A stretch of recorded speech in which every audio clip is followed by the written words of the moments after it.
Presiden Amerika Serikat Donald Trump menyatakan keinginan untuk membangun kembali hubungan dengan pemimpin Korea Utara Kim Jong-un. Menurutnya, diplomasi antara Washington dan Pyongyang adalah kunci stabilitas dunia.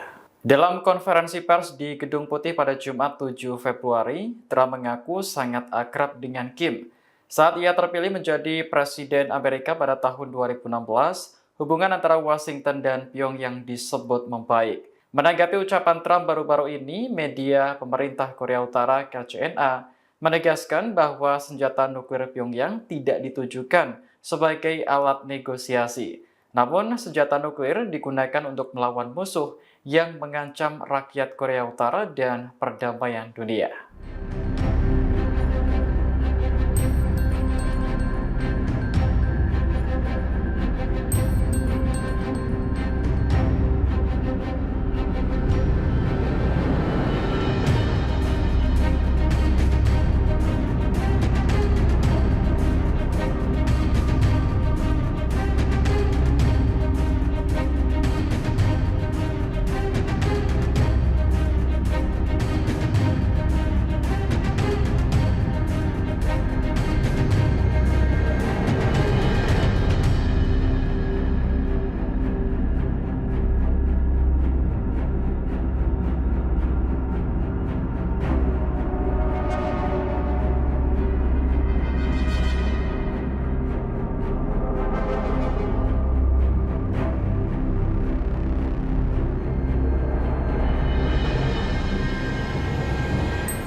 Download Tribun X sekarang, menghadirkan lokal menjadi Indonesia.